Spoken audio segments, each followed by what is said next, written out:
What's up mga idol? Sa video na to ay gagawa tayo ng cellphone na nagbi-blink. Ang display masakit po sa mata. Ang model po nito ay Tecno Camon 17. Ayan, buksan na natin mga idol at napacheck na ito. Napalitan ng bagong LCD pero nagbi-blink siya, masakit sa mata, hindi magamit ng maayos. Ayan, tingnan natin at i-check natin kung ano ang problema. At ayan, may nakasulat, basahin po natin. Paayos po ng nagbi-blink. Okay na po ang LCD. Backlight daw po ang tama. Dahil napagalaw na ito mga idol, napalitan na nga daw ng LCD sa lugar nila at hindi na yan magamit ng maayos. At tingnan natin ang problema. Ayan, i-open po natin mga idol kasi ayan, kung napapansin nyo po, mayroon pong plastic ang LCD dahil bagong palit nga ito. At kung napapansin nyo mga idol, nanginginig po ang display niya. At pansinin nyo yung Tecno, nasa baba na. Ayan, nag-open na siya mga idol at pansinin nyo, para siyang alon ang display niya. Nanginginig po siya. Kaya gustong ipaayos ng may-ari dahil masakit daw po sa mata, hindi magagamit ng maayos. At napanood po ang ating mga video na gumagawa tayo ng ganito. Pansinin nyo mga idol, tingnan nyo po ang display niya. Kumukurap-kurap kaya masakit po talaga sa mata kung ganito ang display niya. Kaya ayan mga idol, gagawin po natin ito. Saan ba ang tama at paano din po ito ginagawa. At napacheck na rin po ito mga idol, pinagbabagbak na rin ang bakal at tiningnan kung saan daw ang tama pero hindi naman daw nagawa. Dito mga idol, subukan po natin ayusin, baka maghimala pa dahil sayang po, bagong palit lang po ng LCD at hindi magagamit ng may-ari. At ayan, kitang-kita pa yung plastic mga idol at yung likod nito hindi na rin po nakadikit. Kaya ayan,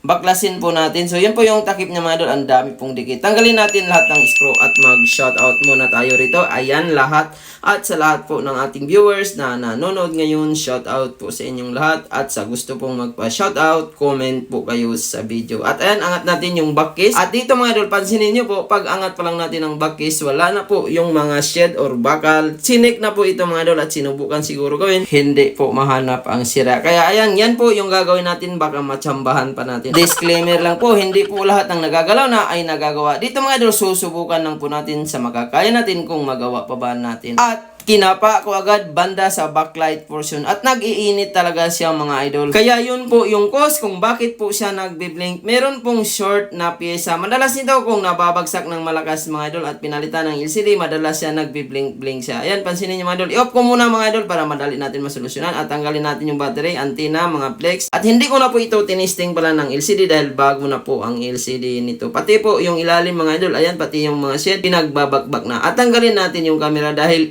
initan po natin ang motherboard para hindi po masunog. So, ganun po yan mga idol. Kapag gumawa tayo ng mga backlight, kailangan natin tanggalin ang mga camera niya. Baka malusaw at biglang lumalabo. Dito mga idol, pansinin nyo po. Nandito po banda ang pinaka-backlight portion. At nakita ko mga idol na nabasa pala ito. At ito po yung light coil. Madalas mga idol kapag nagbi-blink po ang display, pinapalitan po itong backlight coil. At ayan, siguro hindi napansin ito noong unang gumawa. Kitang-kita kasi ang problema, basta po siya, kinalawang po ang backlight portion. So dito mga idol, ang una kong pinapalitan ay pinaka backlight coil. So marami na po tayong mga video na kapag nanginginig ang display ay nasa light coil lang. At subukan po natin ngayon mga idol. At ang light coil na kinuha ko dito ay galing mismo sa Tecno na motherboard na patay din siya. At ito po yung ipapalit natin, ang light coil. So hindi ko na po pinakita kung paano tinanggal para mabilis po ang ating gawaan. At ayan, gumamit po tayo ng hot air temperature 350 heat. At ang ginamit kong air naman ay 1 lang. At ayun mga idol, antayin po natin na lumambot siya. Saka po natin iangat. Huwag natin puwersahin, baka ma-damage lalo ang pinaka-pads niya sa ilalim. At kailangan gumamit kayo ng plugs kapag naggawa kayo ng ganito para hindi rin madamay ang mga katabi niyang mga kapasitor. At ayun, natanggal na po natin mga idol. At ito po yung ipapalit natin. Parehas din po ang sukat. At mag-apply tayo ng plugs mga idol. At diretso na tayo dahil original naman po ang ilagay natin. Madali yan kumapit. At ayun, alugin lang natin ng konti at naglagay tayo ng lacquer thinner, panglinis po siya. At ayan mga idol, after po natin napalitan, i-testing agad natin kung gumana ba ito. So minsan kasi mga idol, may mga coil din na kapag maliit ang ilalagay mo, hindi yan compatible. Dapat parehas sila ng polarity, malaki mga idol. At ayan, so testing na po natin at tingnan natin kung nag-normal na ba siya. Hindi na ba nagkurap-kurap. At ingat din mga idol paggawa ng mga backlight kasi minsan may mga CPU sa ilalim. Kunting pagkakamali mo lang yan, matuluyan na po yan. At ayan, i-charge natin at tingnan natin kung lalabas ba ang pinaka-backlight. At buti na lang mga idol, hindi po nawala ang backlight. Dahil galaw na ito mga idol, napaka-sensitive na po talaga galawin ang motherboard kapag ginagalaw na. At ayan, after natin na palitan ng light coil, tingnan po natin natin mamaya kung hindi na ba siya nagbi-blink, hindi na ba parang may lumalabas na alon sa screen. Ilagay muna natin ang camera na tinanggal natin para tuloy-tuloy po ang ating gawaan. At maraming salamat po sa nagtiwala nito. Pinalalamob lang po ito. At sa mga gustong magpaayos mga idol, mag-PM lang kayo sa ating FB page, Julfon TV Official New Page. Maraming salamat po sa walang sawang pagtitiwala. Sa mga malalayo naman, pwede po kayong magpapa-LBC, magpapa-GNT, or any courier via deliver. At ayan mga idol, salpak natin una ang LCD, charging flex, at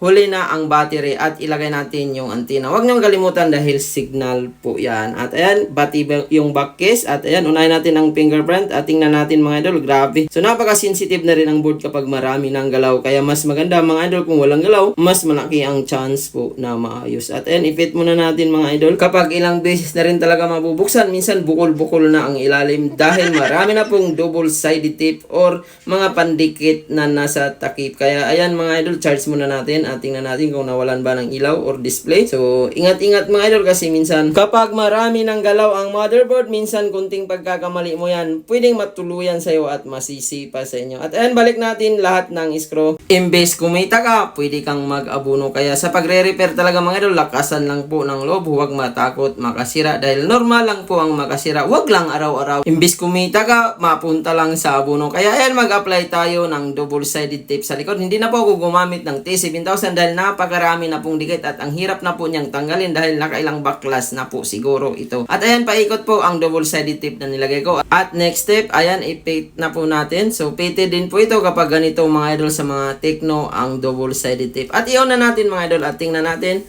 kung nanginginig pa ba or parang may alon sa screen kapag ginagamit. Masakit po talaga sa mata kapag nanginginig po ang display. At pansinin nyo mga idol, yung Tecno niya ay nasa baba. At kanina mga idol, dito pa lang sa Tecno kanina ay nanginginig na. At dito na tayo sa home screen at tingnan natin mga idol kung natataasan na po ang pinaka brightness. So medyo mahina lang siya dahil replacement na po ang LCD. Hindi na po ganun ka linaw ang screen. At tingnan natin mga idol, pansinin nyo po, hindi na po siya nanginginig at natataasan at nabababaan na rin ang pinaka backlight niya. Ayan mga idol, nawala na po ang nanginginig kanina. So madalas talaga nasa light coil lang po ang problema. So, pwede nyo po sundan kung may naka-encounter kayo ng ganito. Pwede nyo po ito i-apply sa lahat po ng Android phone. Ito po yung pinalitan natin, ang light coil. At marami pong salamat sa inyong walang sawang panonood. Advance Happy New Year po sa inyong lahat. Ayan, normal na po na wala na ang ginig.